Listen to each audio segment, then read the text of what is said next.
We are pleased to have Annika Stensson from the National Restaurant Association to present to us today. Annika is Director of Research Communications at the National Restaurant Association. She is responsible for raising the profile of the organization's multifaceted research and directing cohesive research communications in support of programs and initiatives across the organization. Her responsibilities include turning statistics, analysis, and trends data into strategic communications for reports, digital and social media, and resources for association members and the news media. She also serves as an expert spokesperson on restaurant operator and consumer trends. Annika has collaborated with the research department for more than a decade on consumer polls and operator survey content. She is the primary developer of the organization's high-profile What's Hot Chef survey and a key contributor to the annual flagship Restaurant Industry Forecast. Previously, Annika has had various positions in the communications department since joining the National Restaurant Association in 1999. A native of Sweden, she holds a journalism degree from the University of Maryland. Please join me in welcoming Annika Stensson. Thank you so much. Plan to get in a little bit of detail on each of these areas here today. First, again, for context, let's start with just a very wide 10,000-foot view of the restaurant industry as it looks today. First, the definition. When I talk about the restaurant industry, I talk about all meals and snacks prepared away from home, including all takeout meals and beverages. So that's a little bit wider than a lot of people think of when they hear the term restaurant.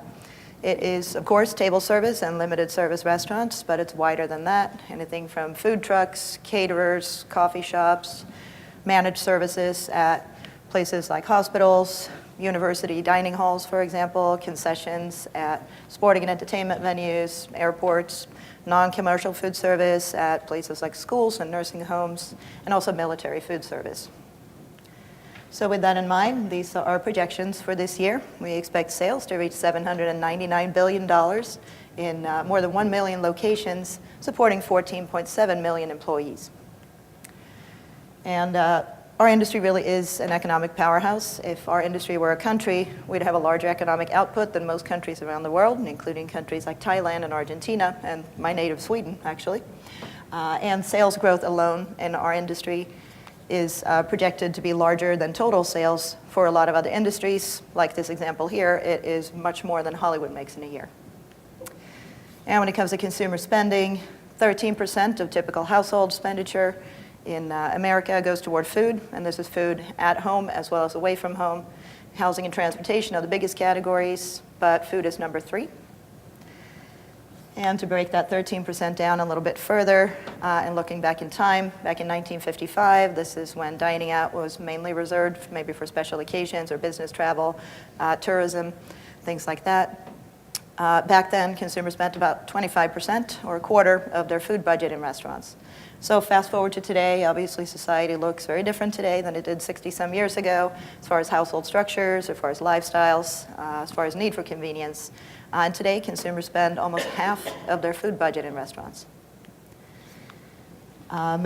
Shifting gears a little bit to overall away from consumers and into the operator space, we poll restaurant operators on a monthly basis on what their top challenge is at any given point in time. And as you can see here, a snapshot over the last 3 years for the month of January.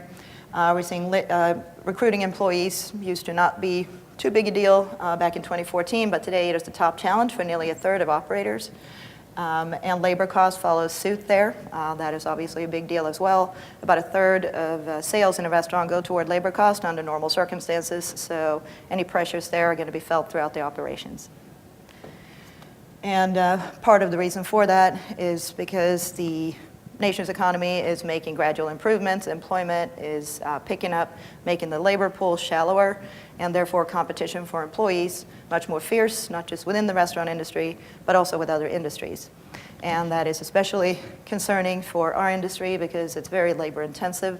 So you can see sales per employee in grocery stores is about 4 times as much as in a restaurant, and even more in places like car dealerships, for example, or gas stations. And at the same time, productivity in restaurants have been flat over the last decade. The overall economy, or at least non-farm economy, has managed to increase productivity a little bit, but again, we've been flat primarily because of this labor-intensive nature of the restaurant operations. But here, of course, is where technology can make some difference, both on the consumer side as well as the back of the house side. So with that as a backdrop, take a closer look at the consumer trends in this space. First, consumers generally recognize the benefits of technology, and some of them are even starting to make that part of their decision matrix when they choose a restaurant. Currently, 26%, or about a quarter, of consumers say they actually factor that in when they make a restaurant choice. And some go even further than that. 20%, so 1 out of 5 consumers, say they actually prefer to deal with just technology when they dine out or order food from a restaurant, don't want to deal with humans at all.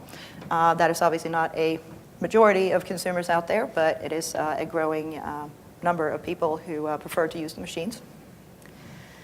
But overall, for not using technology in restaurants, the primary reason for that is still that consumers want to just simply deal with humans. They find it easier to do that. So that would be the blue here, or it looks purple on that. But about half of consumers say that's their primary reason for not using technology. But we see 22% also say they're not using it because it's not there.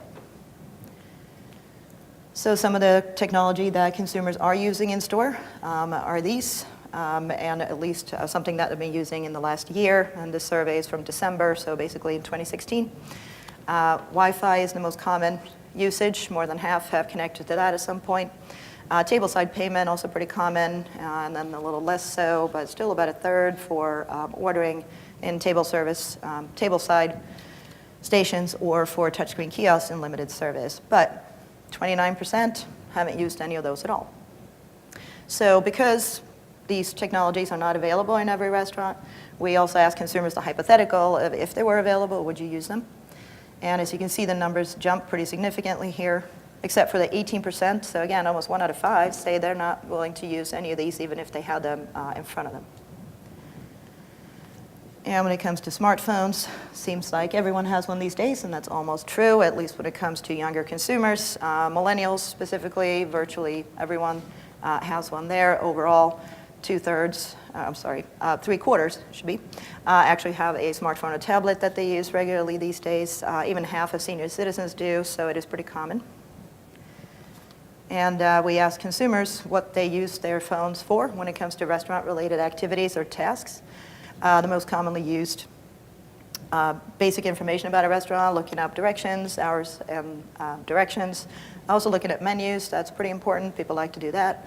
But I want to point out here, 63% have actually used their smartphones to order delivery or takeout at some point. It's a pretty significant percentage. So good to know and keep in mind that having that option on phones is something that consumers actually use a lot. And about a third also use their phones occasionally to pay for meals. So again, back to the hypothetical, since mobile payment isn't available everywhere, again, we ask consumers, if it were available, would you use it? And here we see kind of a curious trend when it comes to technology. About a third said that they use their phones to pay for meals on occasion, but when we ask the hypothetical, it's about the same percentage. Normally, the willingness is higher than the actuality, but not here. And another curious trend that we're going to keep an eye on is that it's actually trending down. Willingness to use is actually trending down. And that is, again, uncommon in the technology space. Usually it goes up. The more consumers are familiar with it and understand the process and have used it and see the benefits. So again, not sure why that is, but again, keeping an eye on it. The percentages are not dropping off significantly. These are kind of small blips, but still, again, keeping an eye on. And continuing in the hypothetical, technically these various technologies do exist today, but they're very rare, so most consumers have not encountered them. But we ask them if they like the idea of these things in restaurants. And it turns out that most people, or a majority at least, think that wearable technologies for servers, and that would be something like an Apple Watch, for example, to buzz them when you need something at your table, is something that they like the idea of. They also like handheld scanners for things like allergens or bacteria. You can obviously see the benefits of that on the consumer side if you have an allergy, for example, to know if there's something in your food.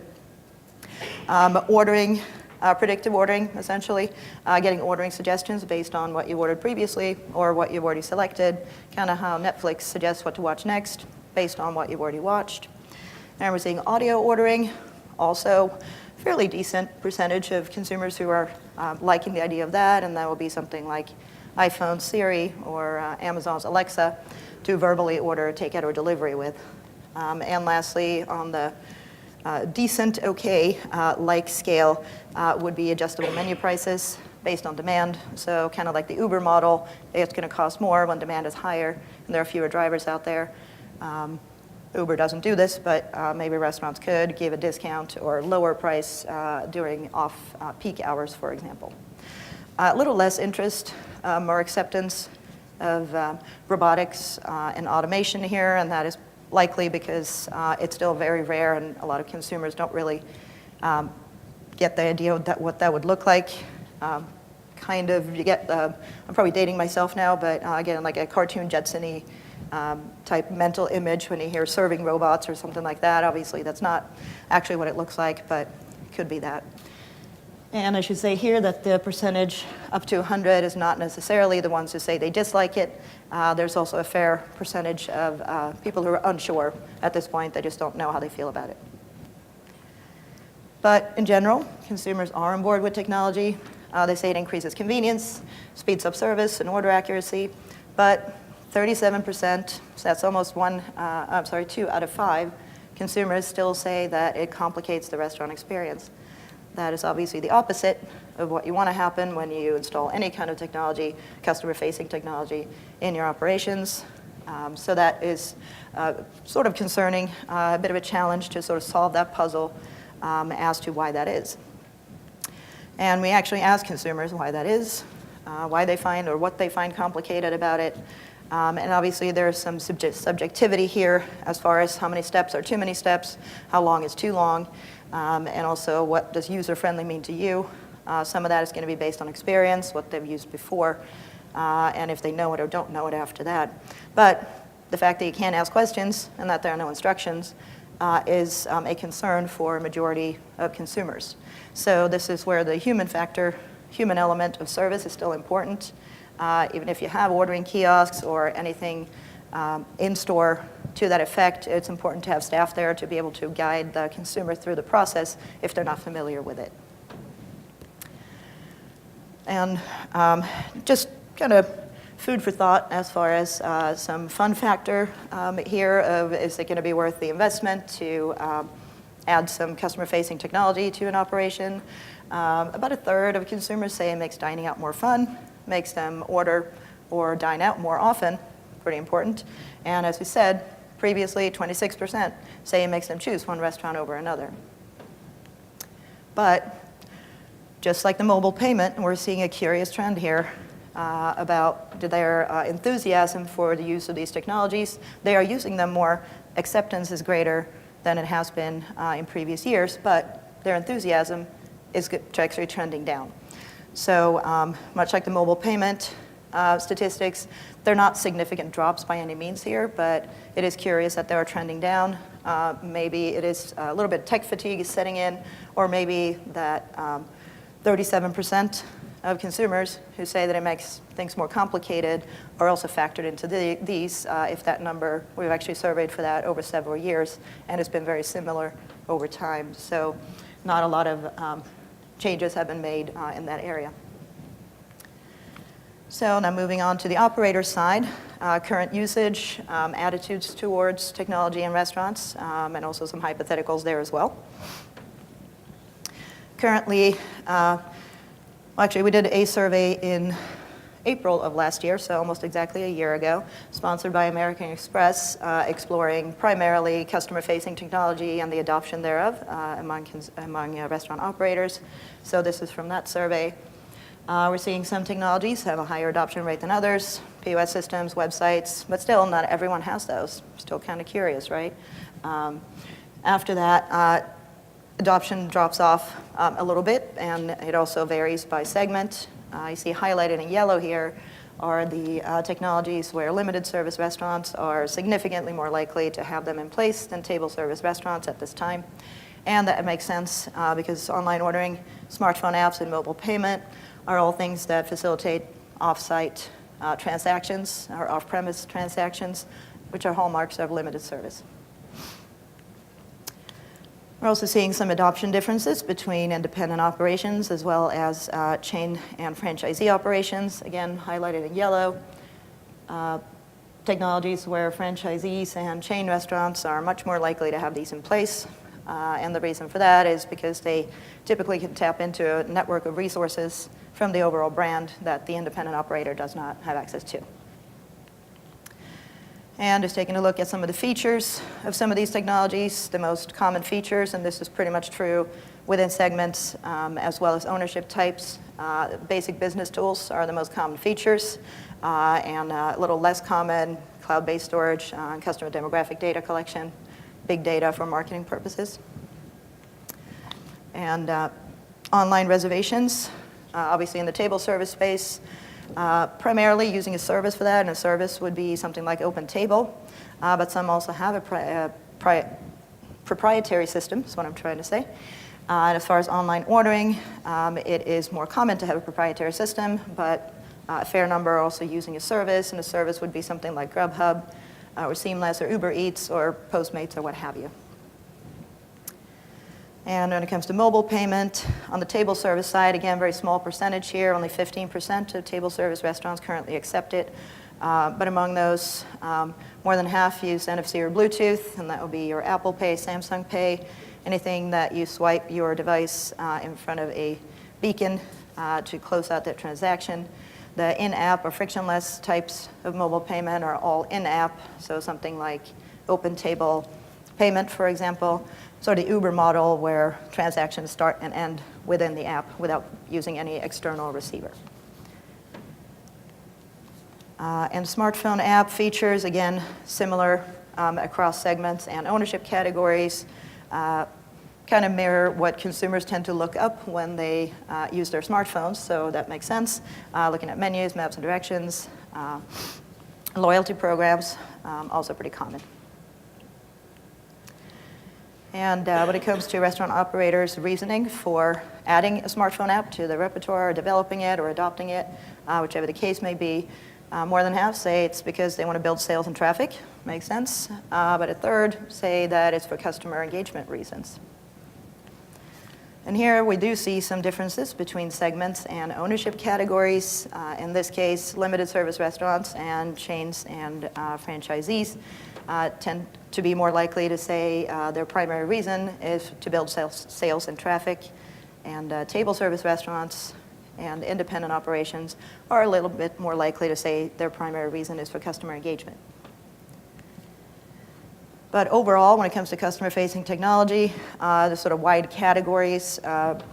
What restaurants see as the top benefit to that, split pretty evenly between meeting consumer demand for these things, as well as improved speed of service.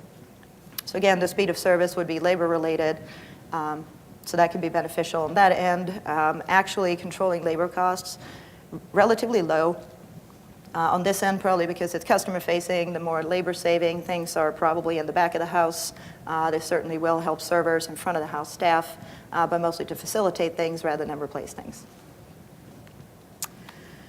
And again, primarily we focused in that survey on front-of-the-house things or customer-facing technology, but we did throw in digital recruiting as well as digital scheduling. And here you can see there are not huge differences other than for limited service restaurants and, for franchisees and chain restaurants are more likely to do both. And overall, we found that 42% of restaurant operators said that they plan to devote more resources, and that will be budgetary resources as well as other resources like human time and effort to technology in 2016 over 2015. And it seems pretty even between hardware and software. But despite that, a majority of restaurant operators still consider their restaurant operations mainstream when it comes to technology adoption. About a third, that's a pretty high percentage, about a third consider their operation lagging. And only 12% say that they're actually cutting edge in this area. And here, again, some differences between segments and ownership categories. Primarily, the difference here is that franchisees and chains are more likely to say that they're cutting edge, and independent operations and table service restaurants, the categories are more likely to say that they're actually lagging. Looking forward a little bit, the most important area of development, again, very wide buckets here, but not customer ordering is where people really want to put their effort. Restaurant operators want to put their effort. That makes sense. If you recall, 63% of consumers say they use their phones to order delivery or takeout occasionally, and that would mean there are even more out there who use their laptop computers, or tower computers for that matter, to do the same. So that makes perfect sense. For loyalty programs and payment options are also up there. A little less interest in robotics and automation, again, but again, there's a lot of unfamiliar territory when it comes to that in restaurant operations, trying to figure out where it can actually make a difference and where it's going to be a hindrance if it's just an expensive piece of furniture sitting in the back of the house that's not doing what you want it to do. And just like we did with consumers, we asked restaurant operators also, sort of hypothetical, if while these technologies do exist, they are not readily available to a lot of operators out there, especially for those who don't even have a POS system in place right now. But we asked them if you had access to this right now, would you implement it? Predictive ordering, again, the Netflix model of suggesting additional items based on what consumers have already picked is of interest to more than half of operators. And more than a third say that automatic price adjustment, again, the Uber model then, is of interest to their restaurant as well. Less interest, again, in robotics and automation, but there is some curiosity there still. And just like consumers, we asked restaurant operators about their likes and dislikes as far as the idea of these technologies. Pretty split even as far as food prep automation and robotics and cooking robots. That was something consumers were not too hot on, but that's back of the house, so consumers wouldn't necessarily know they're there. Serving robots, not particularly popular, probably again because got a little bit of a difficulty imagining what that might look like in a typical restaurant, and understandably so. Also, significant cost to invest in technology that is so new that it's not really on the common market yet. Food safety tech is of interest, just like it is to consumers, and that is for obvious reasons. So what stops restaurant operators from implementing more technology? Obviously, the interest is there, consumer interest is there, their benefits are there, but we have actually surveyed for this at several points in time and gotten very similar results over time. Cost of implementation is the primary barrier still for a lot of operators out there. Other cost-related barriers include service and repair of items that will go, especially for automation and robotics, have a lot of moving parts. Transaction and usage cost, also a concern. Lack of infrastructure could also be tied to cost, of course. If you don't have a solid base to build on, you're going to have to start with the basics as far as investing in technology. Customer acceptance, for good reason. We've seen there is some hesitation out there among consumers for at least some technologies. Staff training, again, also something to keep in mind. Your technology is not going to work unless your staff embraces it, knows how to use it, and can guide consumers through the process. But again, much like consumers, restaurant operators are generally on board with the benefits of technology. It can increase sales, speed up service, make your restaurant more productive, provide a competitive edge. But there is a difference here when it comes to restaurant operators who believe that consumers factor this in when they choose a restaurant. If you recall from the beginning of the presentation, that was 26% of consumers said they actually did that. Here we have 72% of restaurant operators believing they do. So more in line with the operators who strongly agree with that statement. And unfortunately, they are more in agreement when it comes to technology making the restaurant experience more complicated. 37% on the consumer side, 47% on the restaurant operator side. Again, just sort of highlighting the importance of looking at the user experience in addition to how it integrates with back-of-the-house processes when it comes to adding new technology, and also what works best for your operation. Not all technologies are the same, obviously. Not all platforms are the same. So it's critically important to do your research beforehand before choosing which one works best for you.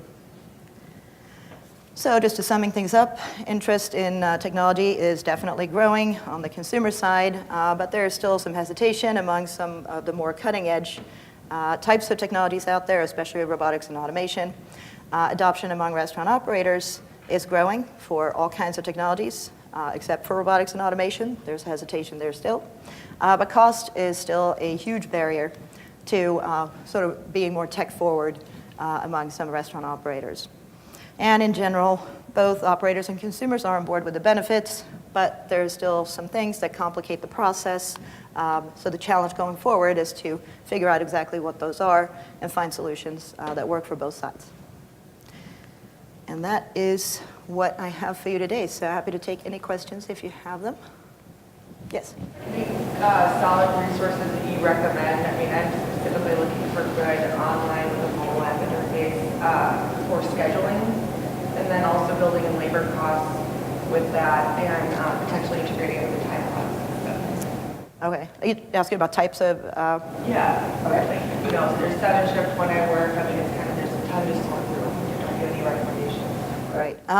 You know, we do not. I know that our marketing and sponsorship folks have been working with hot schedules, and I think they have some solutions along those lines. I can't recite to you exactly what those are because I'm not that familiar with the company, but I know it's someone that we work with, and probably a good time to explore those types of things up on the show floor. I'm sure there are plenty of those companies up there. And also, I would say a good source just to do your research is probably to check some of the trade publications, like Nation's Restaurant News, Hospitality Technology, for example, to see if they have reviews of several different products or just more information about several different products. Yes, sir. You didn't get to this on your presentation, but reservation systems or you know, waiting with using text messaging, those kind of systems, I'm kind of looking into that this summer. Does that work? Is it cool? Yes, it can certainly be beneficial if you have a restaurant that is very busy at certain times. And in most restaurants, so I assume in yours too, waiting space is limited. So the benefit is obviously that if someone comes in, it looks really full, and they say they have to wait an hour for a table, if they have to stand there in a crowded space, they're probably not going to stick around, right? So if you can text them, if they're at a bar next door, and they will come back, then you get a seat from that. So it is effective. We know this anecdotally. We haven't researched this. Again, that we back at the house technology, we haven't quite gotten our funding to do a survey on that yet, but we're looking at it.